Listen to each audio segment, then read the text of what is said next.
Andeha atombotsika amin'ny alalan'ny vavaka izao fotoana izao ka manasanao anodika androanao fa hivavaka isika. Rainay izay any an-danitro ianao ilay raina nilandra sy ny tany. Tompotompaka ny mpanjaka mahefany zavatra rehetra tolotra eo anao irery ihany ny dera, ny laza ary ny voninahitra manakizay manakizay. Ny tsy fafehezana ny fisainana ka mahatonga no teo anatrehany ankontany fona aminao izany ankehitriny. Soranay no noho ny famindram-poso noho ny fitiavana ka mbola afaka mifandray aminao amin'ny alalan'ny teny, ny fahazavan'ny saina avy amin'ny fanaiana masina zavan'ny teny ao an-tsaina ka hitondra fanavaozana ao an'ny tsirairay avy izany tononona sy angatana amin'ny anaranao Jesosy Kristy mivavaka. Amen. Salamo fahatelo amby roapolo ny andininy fahaefatra dia izao ny vaky ny teny. Enina dia mandeha mamaky loasa aliko ny fahafatesana aho, dia tsy atahotra aloha zao fa ianao no amiko. Enina dia mandeha mamaky loasa aliko ny fahafatesana aho. Raha ny toe-javatra miseho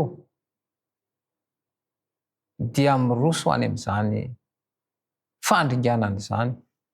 Andeha nge handray ny zavatra vaovao nitranga tany Los Angeles.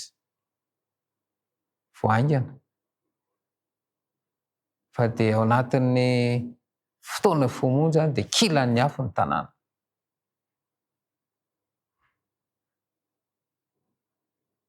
Ary betsaka ireny vaovao izay mandeha ireny tatoato misy maty, mety ny rano, tranomay, fipoahan-javatra, lozam-piara-pamoivoizana moa dia tena mahatsiravina. Izany hoe raha ireny toe-javatra ireny dia miatrika fahafatesana tsy ampozina ny rehetra. Ary eo indrindra hoe aiza ny toky eo anatrehan'izany rehetrarehetra izany satria anisan'ny atahoran'ny olona no faty.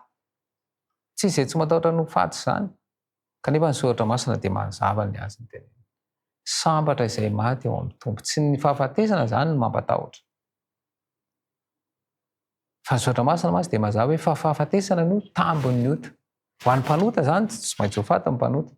Izao nge rehefa manoloana ny olona anankiray eo ambavoana fahafatesana ny mpitsabo may, tsisy n'inona azony atao. Fa dia mampionona ny fianakaviana, mampahery ny fianakaviana. Ary izay indrindra hoe miatrika ny vokatry ny fahotana isika dia ny fahafatesana. Fa lay fanomezam-pahasoavana izay omen'i Kristy sy ny toy ny teny io. Fa fanomezam-pahasoavana nomena an'izay mino. Dia ilay fiainana mandrakizay. Izany hoe fahasoavana no amonjena ny olona rehetra. Ary fahasoavana io dia tombontsoa raisina. Ka mandritra ny havelomana ihany no ahafahana metrika amin'ny fiainana amin'i Kristy. Dia izay zany ny antony ireo lazaintsika olana zavatra manahirana rehetra izao hitarika antsika ho amin'ny manapa-kevitra hampitodika amin'ny fiainana any amin'i Jesosy. Izay ihany ny antony ireny. Satria roa ihany ny zavatra hitrange. Na ianao manapa-kevitra manory tena hoan'i Jesosy na ny mifanohitra amin'izay. Dia ny any amin'ny mpanjakan'izao hamezinana izao dia ny devolana tsisy eo anelanelana izy io. Ary izay mahatonga ny teny fampaherezana omen'i Jesosy mandrakariva.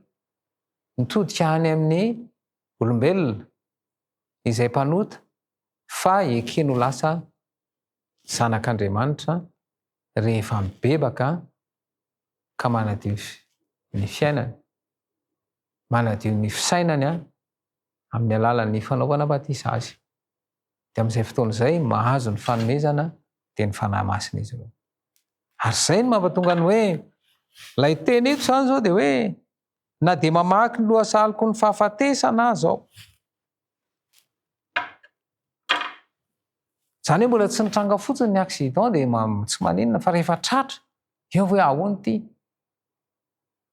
Ary izay ilay toky izay omeny fa izay rehetra ao amin'i Kristy. Tsy zatra mampana fahafatesana izany, tsisy mampana fa mampatahotra dia hoe maty eo amin'i Jesosy ve. Nao nge vakitsika ny teny ao amin'ny Job. Job toko fahatelo. Zao toko fahatelo dia vakitsika ny andininy fahadimy dia zao mivaky ny teny. Zao toko fahatelo andininy fahadimy. Aoka ny aizina sy ny aloko ny fahafatesana halasa azy indray. Aoka ny raona hitatao eo amboniny. Aoka izay zavatra mahamaizina ny andro ampahatsiravina azy. Areo indrindra hoe reo toe zavatra atrehana rehetrarehetra soa zany izay mampahory sy mampijaly izay vokatry ny fahotana dia tokony ahatonga sainany olona ampiala azy ao anatin'izay. Azay tarika azy ao amin'ny fivavahana. Azay moa toka tsy zatra mampatahotra zany fa mampatahotra izy tonga amin'ny tena fivavahana marina. Dia rehefa toizany hivaky teny eo amin'ny Joba toko 10, andininy 120 sy ny 20. Dia zao mivaky ny teny.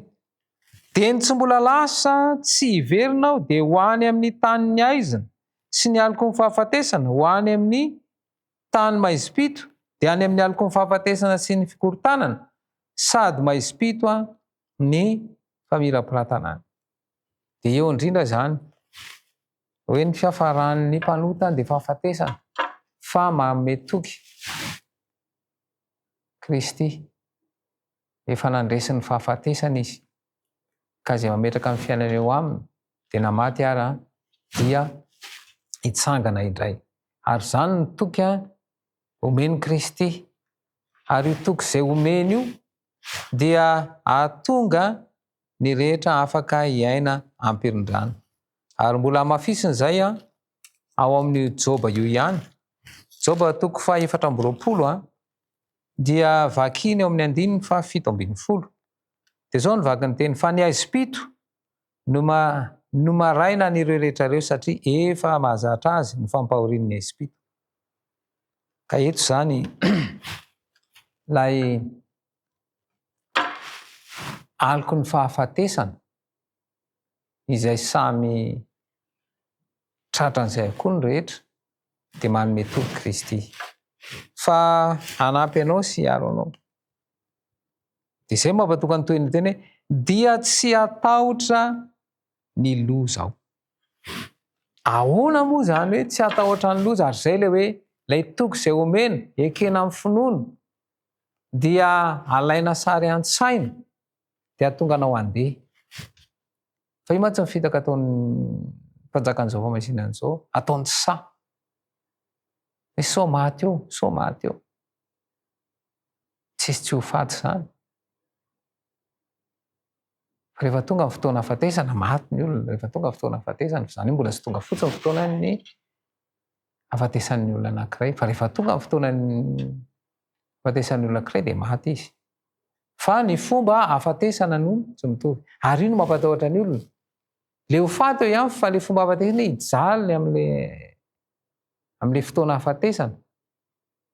Fa iny ane vetivety izay ngeny hoe ho an'ny maty tsy mahatsiaro na inana intsony.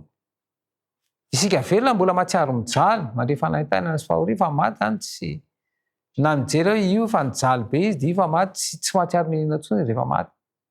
Ohatr'izay nge tsika e.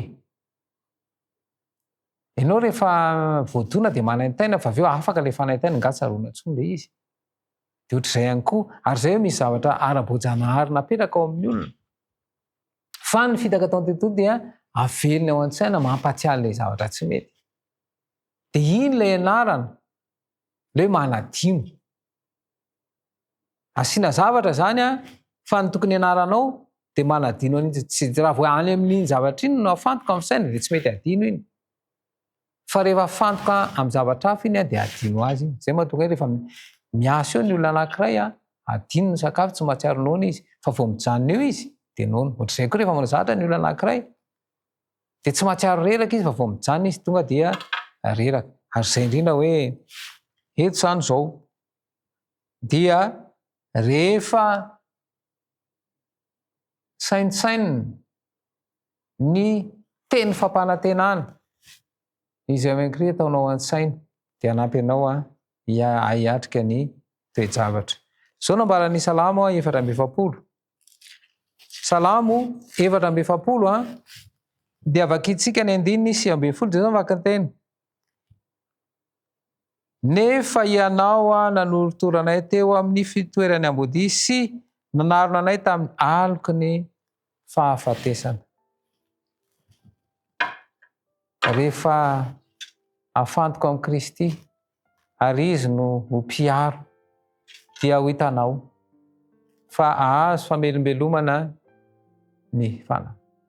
Ary rehefa mahazo ny famelombelomana ny fanahy io dia ahiatrika ny dia-javatra rehetra na inona zavatra amin'izao. Zao nambaran'ny Isaia toko 3:20. Isaia toko 3:20 dia ovakitsika ny 2:2. Isaia toko 3:20. Raha mitany rano ianao dia ombanao aho, ary raha mitany ony ianao dia tsy hanafitra anao izy. Raha mandeha mamaky ny afo ianao dia tsy ho may. Zava-dehibe, ia mafy ny fiainana, tsy mbola ia sarotra. Ary isy toe-javatra izay tsy mbola niainana hitranga fa apetrao eo amin'ny Kristy ny toky ny fanantenanao, ny finoanao. Fanampy anao amin'ny fiatrenan'ny toe-javatra zany atao hoe fiomanana miomana ny toe-javatra hitranga mba tsy ho tampoka. Dia ireo toe-javatra atrehanao ireo zany ireo lazainao fa olana ireo dia tsy hoe olana ireo fa manampy anao voalohany indrindra toky an'i Kristy ary ahatonga anao handray fanapa-kevitra hiandany aminy ka hampiorina ny finoanao aminy. Ny fiadanan'i Kristy ho ao aminao. Ndeha ho firanantsika mivavaka ny fotoana. Isaoranao Jesosy satria manome teny mandrakariva ho anay ianao. Teny izay hamelombelona amin'ny fanahy. Ampy izay mba ino ampy mba hiainanay izany ary ampy mba hainay ny makasara ny tsainany izany ka hitondra famelombelomana amin'ny fanahinay ary hitondra finoana sy fanantenana ary toky ahafahany miatrika ny toe-javatra hatrehana. Tononona sy angatana amin'anao Jesosy Kristy mivavaka. Amen.